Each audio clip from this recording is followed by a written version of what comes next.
Sir बताइए आज के बड़े सवाल।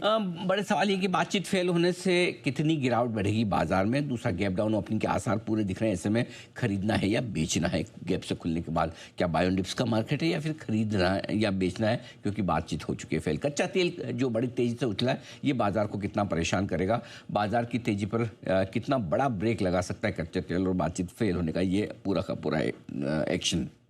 एफआईज ने एक दिन खरीदा, लेकिन एक दिन खरीदने के बाद क्या फिर से तेजी का माहौल बनेगा या फिर से बिकवाली का माहौल बनेगा एफआईज की तरफ से, ये जानना समझना जरूरी है। इसके अलावा गिरावट में कौन से सेक्टर और शेयर्स रहेंगे आगे और किन लेवल्स तक बाजार में आ सकता है करेक्शन, क्योंकि अब सब लोग ये जानना चाहते हैं कि गिरेंगे तो कितना। दूसरी चीज़ ये है दिल्ली की ईवी पॉलिसी का ड्राफ्ट आया है, इससे किन कंपनियों को और कितना फायदा हो सकता है, इसका भी होगा पूरा विश्लेषण। चलिए शुरुआत करते हैं बड़े सवालों के ही साथ। और सर काफ़ी उम्मीदें थी अमेरिका ईरान के इस मीटिंग से, लेकिन कुछ हुआ नहीं, तो बातचीत तो फेल हो चुकी है कि यहाँ से गिरावट अब शुरू हो जाएगी? हाँ, बातचीत फेल हुई है और इसका पूरा सिंपल सी सॉल्यूशन ये है कि अगर पहली ही दौर की बातचीत में सब कुछ ठीक हो जाए तो फिर युद्ध की नौबत ही ना है। सो मेरा ये समझना है कि ये तो पक्का था कि पहले दौर की बातचीत में बात बनेगी नहीं, लेकिन किस तरह से फेल होती है वो इम्पोर्टेंट है। सो उम्मीद के मुताबिक ईरान और अमेरिका के बीच में बातचीत फेल हुई है। पहली मुलाकात में बातचीत डील होना लगभग नामुमकिन ही था, इसमें कोई डाउट ही नहीं है। इसके अलावा सबसे बड़ी चीज़ ये कि दिक्कत कहाँ है। बातचीत फेल होना कोई बड़ी बात नहीं है, सबको पता है, हो सकता है, और स्पेशली जब बातचीत की मध्यस्थता एक ऐसा देश कर रहा हो जिसकी खुद की ईरान और अमेरिका दोनों पर बहुत बड़ी होल्ड नहीं है। क्योंकि क्या होता है जब इस तरह के नेगोशिएशन होते हैं तो नेगोशिएशन में एक मजबूत देश ऐसा आपको चाहिए जो दोनों को ऊपर नीचे ला सके, किसी को ऊपर किसी को नीचे, और एक लेवल पर ला सके। वो हुआ नहीं। लेकिन उसके बावजूद जब उम्मीद थी कि पहले दौर की बातचीत में बात नहीं बनेगी तो गिर क्यों रहे हैं बाजार, ये जानना समझना जरूरी है। नंबर 1, गिरावट का सबसे पहला कारण ये कि आगे बातचीत फिर से होगी या नहीं होगी, इसके संकेत साफ नहीं दिख रहे। सबसे पहला कारण ये, क्योंकि अगर चलिए 21 घंटे की मैराथन बातचीत चली है और उसके बाद जेडी वांस भी ये कहते हैं, अमेरिका ईरान का प्रतिनिधिमंडल भी कहता है, उनके विदेश मंत्री कहते हैं कि देखिए पहले दौर की बातचीत में हमने कुछ बड़े मुद्दे सुलझा लिए हैं, अब जो 2-3-4 बचे हैं उनके लिए हम वापस से मिलेंगे, वापस से बातचीत करेंगे। वैसा कुछ नहीं आया। ख़त्म मतलब ख़त्म, मतलब नो नेगोशिएशन टाइप। कुछ चीज़ें ऐसी है जिन पर ईरान मानने को तैयार नहीं, कुछ चीज़ें ऐसी जिस पर अमेरिका मानने को तैयार नहीं। हो सकता है अमेरिका ये गारंटी देगा भाई चलो हम फ्यूचर में हमला नहीं करेंगे, ये करेंगे, लेकिन वो कहेगा कि यूरेनियम सारा दे दो, ईरान बोलेगा यूरेनियम कभी ना दूँ। तो ये कुछ चीज़ें ऐसी जिन पर कभी समझौता हो ही नहीं सकता। अगर नहीं हो सकता है, लेकिन उसमें क्या कहीं और गुंजाइश है कि मैं 400 किलो ना दूं, 200 किलो दे दूं, इस तरह का मोल भाव जो होता है ना कि भाई मैं इसका इस्तेमाल यहीं तक करूंगा या निगरानी की आपको अनुमति दूंगा, आइए आकर निगरानी कर सकता है। ये कुछ चीज़ें हैं। अब अंदर निटिग्रिटी क्या है वो आपको मुझे पता नहीं, लेकिन वहाँ पर बातचीत अटक गई है कि नहीं ये नॉन नेगोशिएबल है, इस पर कोई डील नहीं होगी, कोई बातचीत नहीं होगी, चाहे वो अमेरिका की तरफ से हो चाहे ईरान की तरफ से हो सकता है दोनों में से कौन हो ये आपको पता नहीं। तो सबसे पहला दिक्कत वाला मामला है कि आगे बातचीत होगी नहीं, नंबर 1, उसके संकेत नहीं आ रहा। दूसरी बात जो है, जो ट्रंप ने देर रात कल एक और अपना ट्वीट डाला है, होर्मुज बंद करने को धमकी। इनफैक्ट जो काम ईरान कर रहा था अब वही ट्रंप करना चाहते हैं।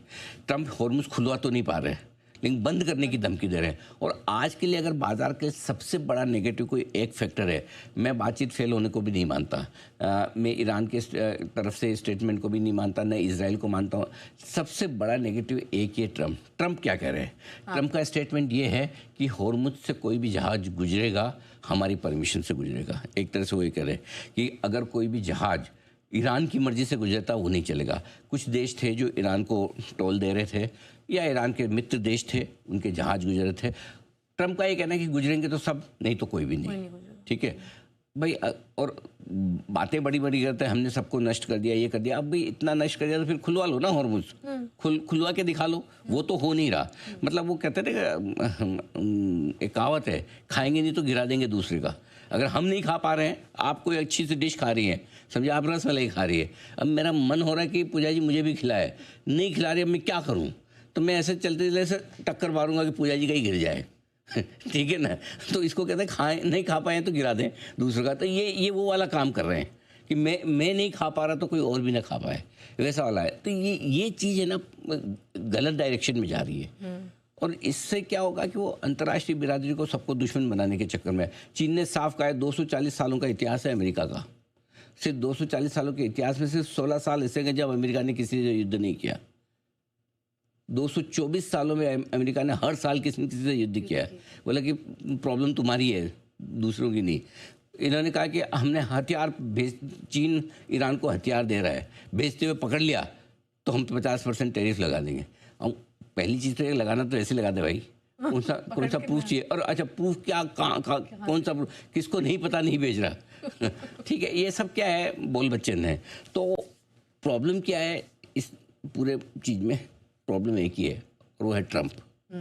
और अगर ट्रंप ये कहता है कि किसी भी जहाज को नहीं गुजरने देंगे तो ये सबसे दूसरा बड़ा प्रॉब्लम। तीसरा बड़ा प्रॉब्लम कच्चे तेल का उछाल। फिर से 101-102 डॉलर की रेंज में हम आ गए। फिर डर वही रहता है कि कहीं 115-120 की रेंज में फिर से ना 110 पहले पहुंच जाए, फिर 110 के बाद वो ना पहुंच जाए। इसके अलावा चीन भी अमेरिका पर आक्रामक है, जैसे मैंने बताया कि चीन साफ कह रहा है भाई प्रॉब्लम तुम्हारी, तुम सुधारो। ठीक है, सबसे बड़ी बात जो है पूरे माहौल में कि ट्रंप के बयान बहुत मतलब चुप ही नहीं हो रहे हैं। जब से एक तो बातचीत चल रही थी उसके बीच में भी स्टेटमेंट आ रहे हैं। मान सी बातचीत होने में और सरेंडर करवाने में बहुत फ़र्क है। अमेरिका सरेंडर चाहता है, ईरान बातचीत चाहता है। इनफैक्ट मैं ये तारीफ करूंगा पेजेश्कियान साहब जो ईरान के राष्ट्रपति है, उन्होंने बहुत अच्छी बात की। उनका एक छोटा सा स्टेटमेंट आया, न कोई गाली गलौज, न कोई अभद्र भाषा। उन्होंने कहा भाई कि कुछ चीज़ों पे समझौता नहीं हो पाया, बातचीत अच्छी रही, ज़्यादातर बातें हमारे बीच में डील हो गई, कुछ चीज़ों पर समझौता नहीं हो पाया, देखते हैं आगे क्या होता है। सिंपल सी चीज़ है। उन्होंने एक नहीं कहा कि हम इसको जला देंगे, उसको मार देंगे, ये कर देंगे। सो पॉइंट ये है कि अब इन सब चीज़ों के बीच में इजराइल वापस से आक्रामक हो रहा है। ठीक है, अब युद्ध वापस से शुरू होने का खतरा बन रहा है। अभी तक वापस से कोई मिसाइल दागी नहीं, लेकिन जो अभी स्टेटमेंट आ रहे हैं, जो खबरें आ रही हुई है कि वापस से अमेरिका थोड़ा ईरान की तरफ अपनी मिलिट्री फोर्सेस बढ़ा रहा है सारी, और वो ये चाहता है कि अपनी नेवी के जरिए किसी न किसी तरह से लैंड माइंस क्लियर करे हॉर्मुज में से, और उसमें से जहाज निकालना चाहता है या कंट्रोल करना चाहता है। तो मेरा ये मानना है ये सारी चीज़ें हैं, और इन सारी चीज़ों में सबसे इंपॉर्टेंट है हॉर्मुज। अब सबसे ज़्यादा बड़ा जो की ट्रिगर है पूजा, वो ये है कि हॉर्मुज के खुलने पर आपको ध्यान रखना है।